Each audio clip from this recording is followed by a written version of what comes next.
So hello everyone, myself Lokendra Singh and welcome back to my YouTube channel maths by Lokendra. और हम लोग यहाँ पे पढ़ रहे हैं CBSE class 9th NCERT mathematics का चैप्टर नंबर 1 नंबर सिस्टम।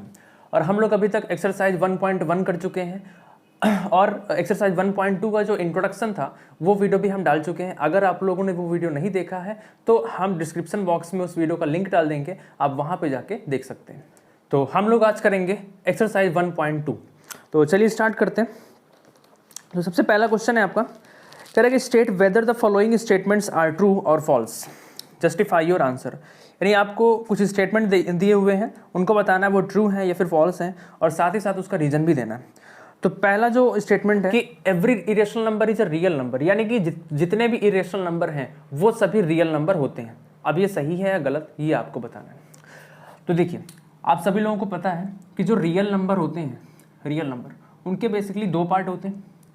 एक होता है रेशनल ना, एक रेशनल नंबर होता है, और एक होता है इरेशनल। कहने का मतलब क्या कि जो भी रेशनल और इरेशनल नंबर्स हैं, इन सबका जब कलेक्शन होता है तब जाके क्या बनता है आपका रियल नंबर। यानी रियल नंबर दो मेन पार्ट से मिलके बना है, एक रेशनल और एक इरेशनल, और इन दोनों को जब इसको कलेक्ट कर देते हैं तो बनता है आपका रियल नंबर। तो यानी कि जितने भी रेशनल नंबर होंगे वो भी रियल नंबर होंगे, या जितने भी इरेशनल नंबर होंगे वो भी रियल नंबर ही होंगे। क्यों? क्योंकि ये दोनों रियल नंबर के ही पार्ट हैं। तो जो भी नंबर रेशनल होगा वो भी रियल नंबर होगा, या जो इरेशनल नंबर होगा वो भी रियल नंबर होगा। और यहाँ पे वही बात कर रहा है कि every irrational number is a real number, यानी जो भी इरेशनल नंबर होंगे वो सभी के सभी रियल नंबर होंगे। तो इसका मतलब ये जो स्टेटमेंट होगा ये आपका ट्रू होगा। क्यों? उसका रीजन लिख देते हैं। Since irrational numbers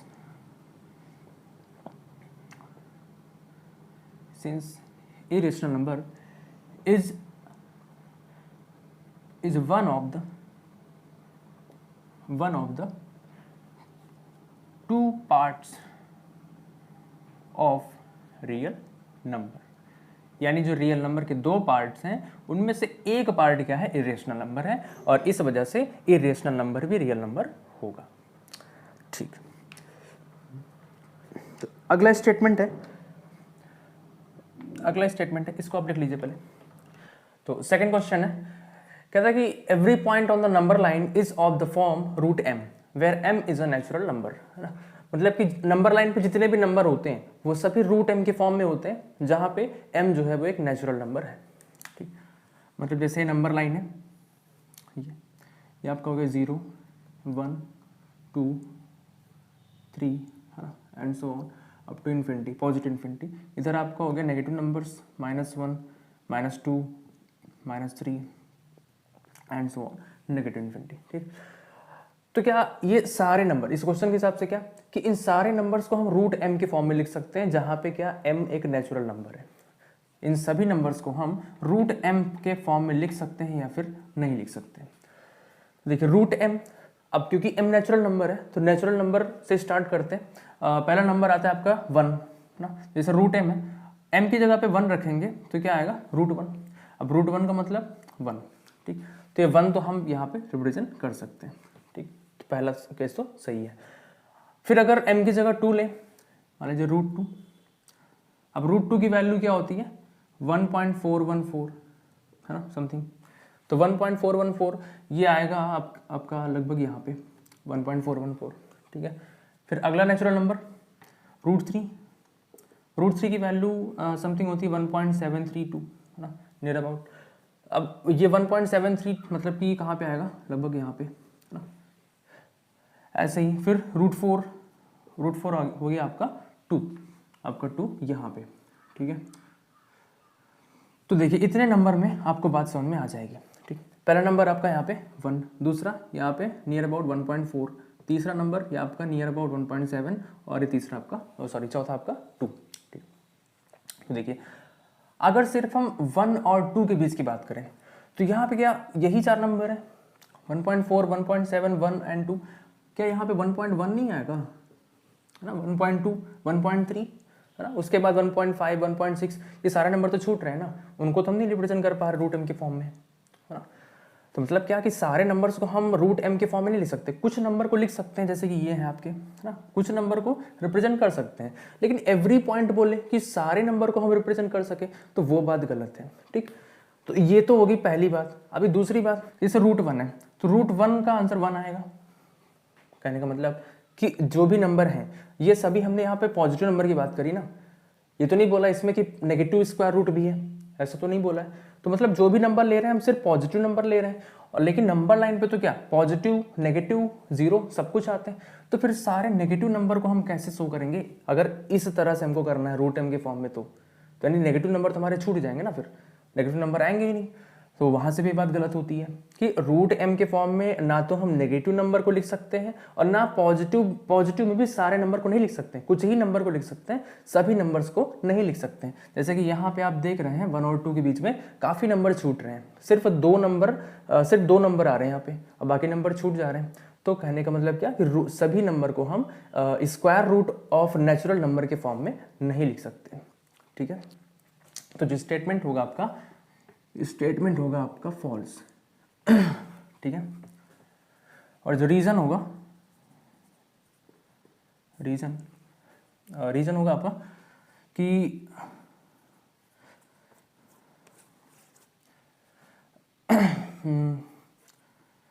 we cannot represent the negative numbers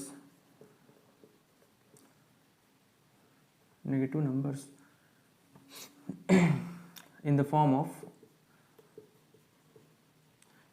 of root M.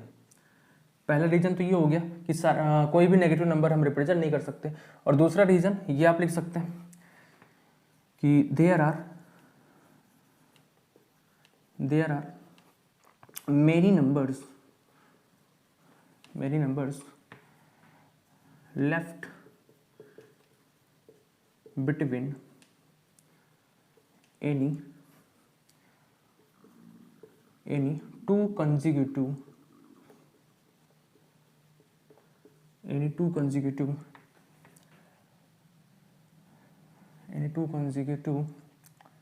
numbers in the form root M. यानी कोई भी 2 कॉन्सिक्यूटिव समझते हैं ना, मतलब कि एक के बाद एक, है ना, एक ऑर्डर से, जैसे 1 के बाद 2 देन 3 देन 4 ऐसा। तो कोई भी 2 नंबर अगर हम उठा लें यहाँ पे कॉन्सिक्यूटिव, तो देखिए 1 और 1.4 इसके बीच में काफ़ी नंबर आ रहे हैं जो कि हम रूट एम के फॉर्म में रिप्रेजेंट नहीं कर पा रहे हैं, ठीक है। तो ये 2 रीजन आप लिख सकते हैं, 2 में से कोई लिख सकते हैं। थर्ड पार्ट है, कह रहा है कि every real number is an irrational number. Every real number is an irrational number. अभी हमने पीछे ही पहला पार्ट पढ़ा था कि every irrational number is a real number, है ना, यानी जो भी इरेशनल नंबर है वो सभी के सभी रियल नंबर होते हैं। देखिए फिर से देख लीजिए कि जो रियल नंबर होते हैं उनके 2 पार्ट हैं, रेशनल और इरेशनल, ठीक है। तो इसके हिसाब से कह रहा है कि जो भी रियल नंबर है, मतलब जितने भी रियल नंबर हैं वो क्या होने चाहिए, सिर्फ इरेशनल होने चाहिए, ठीक। लेकिन हमारे पास क्या है, हमारे पास है कि जो भी रियल नंबर होते हैं वो रेशनल भी होते हैं और साथ ही साथ इरेशनल भी होते हैं, यानी 2 तरह के नंबर होते हैं, रेशनल और इरेशनल। और यहाँ क्या बोल रहा है कि सभी रियल नंबर क्या है, सिर्फ और सिर्फ इरेशनल नंबर है, ठीक। ये बात गलत है कि नहीं, क्योंकि एक नंबर के 2 पार्ट है, ये बोल रहा है सिर्फ एक ही पार्ट है, तो गलत है कि नहीं, फॉल्स होगा स्टेटमेंट आपका। तो ये हो जाएगा आपका फॉल्स, है ना। क्यों, रीजन भी लिखना पड़ेगा क्योंकि बोल रहा है क्वेश्चन में जस्टिफाई योर आंसर, ठीक। तो रीजन हो जाएगा इसका कि real number constitutes of rational and irrational number।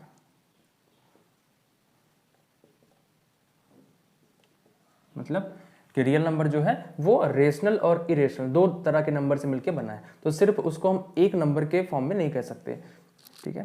तो चलिए, तो अगला क्वेश्चन है क्वेश्चन नंबर 2, कहते हैं कि are the square roots of all positive integers irrational.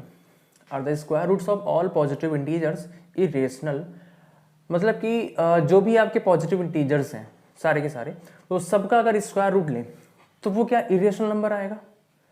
If not, give an example of the square root of a number that is a rational number. कि कह रहा है कि जो भी पॉजिटिव इंटीजर्स हैं उन सबका अगर स्क्वायर रूट लें तो क्या वो इरेशनल नंबर आएगा? अगर नहीं आएगा तो आपको ऐसे इंटीजर का एग्जाम्पल बताना है कि जिसका स्क्वायर रूट लेने पे वो एक रेशनल नंबर है ना, ये चीज़ है। तो चेक करते हैं पॉजिटिव इंटीजर। तो इंटीजर स्टार्ट करते हैं 1 से। 1 हो गया आपका, 2 हो गया, 3 हो गया, 4 हो गया ना, इतने में ही काम हो जाएगा आपका। तो इनका स्क्वायर रूट लेना है तो स्क्वायर रूट लेते हैं। तो 1 का स्क्वायर रूट 1 ही आएगा। अब 1 क्या है? ये क्या है? एक रेशनल नंबर है। हो गया, यहीं से बात प्रूव हो गई। ये square root of positive integer क्या इरेशनल नंबर नहीं होता है, सिर्फ रेशनल ही होता है। सॉरी, सिर्फ रेशनल नहीं, अभी आगे देखते हैं। इसका स्क्वायर रूट लें √2। अब √2 की कोई फिक्स वैल्यू नहीं होती है, मतलब वैल्यू होती है जो नियर अबाउट लेते हैं 1.414 है ना, जो भी हो। तो √2 क्या, ये एक रेशनल नंबर नहीं हो पाएगा क्योंकि ये क्या है, एक non terminating and non repeating form में। ठीक, तो ये तो हो गया आपका इरेशनल नंबर। बस अब आगे जाने की जरूरत ही नहीं है क्योंकि देखिए यहाँ पे हमको 2 तरह के नंबर यहीं से मिल गए।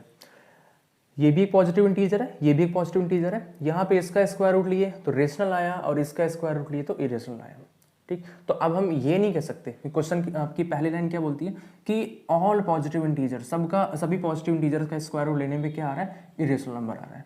तो नहीं, ऐसा नहीं है। यहाँ पे क्या है, ये रेशनल नंबर भी आ रहा है ना? तो जो स्टेटमेंट हो जाएगा आपका वो हो जाएगा फॉल्स, पहला वाला। ठीक, और if not give an example, तो एग्जाम्पल आप ये दे सकते हैं और भी दे सकते हैं, देना है तो। √4 जैसे हम लेते हैं स्क्वायर रूट ऑफ 4, तो वो क्या है? वो भी 2 आता है। अब 2 क्या है? एक रेशनल नंबर है। रेशनल है कि नहीं? अरे 2/1 कर लेंगे तब तो p/q के फॉर्म बन जाएगा ना, तो ये एक रेशनल नंबर हो गया। ठीक, तो सभी रेशनल नहीं आते, कुछ इरेशनल भी आते हैं और कुछ रेशनल भी आते हैं। ठीक, तो अगला क्वेश्चन है, so how √5 can be represented on the number line. यानी √5 को नंबर लाइन पे कैसे रिप्रेजेंट करें। तो √5 क्या है? ये आपका है इरेशनल नंबर। ठीक, और हमने इरेशनल नंबर को नंबर लाइन पर शो करने का एक अलग से वीडियो बना रखा है इसके पहले, तो आप वहां पे जाके देख सकते हैं। हम उसका लिंक डिस्क्रिप्शन बॉक्स में डाल देंगे, आप वहां पे जाके देख सकते हैं। वहां पे हमने कई सारे नंबर लिए थे इरेशनल नंबर, और उनको पहले तो ब्रेक करके दिखाया था। और ब्रेक करने पे अगर कई तरह के नंबर आ रहे हैं तो उनमें कौन सा टाइप हम चूज करेंगे, कौन सा प्रेफर करेंगे, तो वो सब हमने वहां पे बता रखा है, आप वहां पे जाके देख सकते हैं। ठीक है, तो फिर भी यहाँ पे एक बार देख लेते हैं कि √5 को कैसे रिप्रेजेंट करें। देखिए 5 को हम कैसे लिख सकते हैं? 4+1 लिख सकते हैं और 3+2 भी लिख सकते हैं। ठीक है, अब यहाँ पे हम कौन सा प्रेफर करेंगे? 4+1। ये क्यों नहीं प्रेफर करेंगे, आप पिछले वीडियो में जाके देख सकते हैं। ठीक है, 5 को हम लिख सकते हैं √5 स्क्वायर, 4 को लिख सकते हैं 2 स्क्वायर और 1 को लिख सकते हैं 1 स्क्वायर। ठीक, अब कुछ भी नहीं करना है खास आपको, बस क्या करना है, नंबर लाइन बनाना है। यहाँ पे आपका हो गया 0 और आपको एक ट्रायंगल बनाना है जिसका कि बेस 2 है और जो परपेंडिकुलर है वो 1 यूनिट है। अच्छा, जब भी यूनिट की बात करें तो यूनिट का मतलब क्या कि आप उसको सेंटीमीटर भी ले सकते हैं, है ना, आप जो भी स्केल यूज करना चाहें, या उसको आप इंच में भी यूज कर सकते हैं, जो भी आपको सही लगे। ठीक है, तो 2 यूनिट आप 2 सेंटीमीटर ले सकते हैं, 2 इंच ले सकते हैं, जो भी स्केल आप लेना चाहें। तो ये हो गया, मान लीजिए यहाँ पे आपका 2 यूनिट। ठीक है, तो ये आपका 2 पॉइंट हो गया। उसके बाद 1 यूनिट का लेना है, और ट्रायंगल कैसा बनता है आपका? राइट एंगल ट्रायंगल बनता है। ठीक, तो यहाँ पहले तो 90 डिग्री बनाना है और उसके बाद 1 सेंटीमीटर का एक आर्क लगा देना कंपास से, मैंने पीछे वाली वीडियो में बताया है। ठीक है, तो ये हो गया आपका 1 यूनिट। ठीक, जहाँ पे भी आर्क ये आपका कट करे वहाँ से आपको ज्वाइन कर देना है इस पॉइंट को। ये हो गया आपका A और ये हो गया आपका B। ठीक, तो ये हो गया 2 यूनिट, ये 1 यूनिट, और जब पाइथागोरस से देखिए यहाँ पे लगा रहे हैं पाइथागोरस, तो ये आ गया आपका √5 यूनिट्स। ठीक, फिर इतना आर्क लेना है, इतना कंपास से, और फिर एक कर्व बनाते हुए कुछ इस तरह से आएगा। तो जहाँ भी आपका ये कट करेगा नंबर लाइन को, ये हो गया आपका √5। तो ऐसे रिप्रेजेंट करते हैं। ठीक है, तो ये रहे आपके क्वेश्चंस एनसीईआरटी एक्सरसाइज 1.2 के। तो हमारी एक्सरसाइज 1.2 खत्म हो चुकी है। अब आगे है आपकी एक्सरसाइज 1.3। तो उसके पहले कुछ कॉन्सेप्ट्स हैं जो कि अभी हमको पढ़ाना बाकी है। तो अगली वीडियो में जब हम मिलेंगे तो पहले एक्सरसाइज 1.3 के कॉन्सेप्ट्स पढ़ेंगे और उसके बाद फिर हम एक्सरसाइज 1.3 करेंगे। तो चलिए मिलते हैं फिर अगली वीडियो में।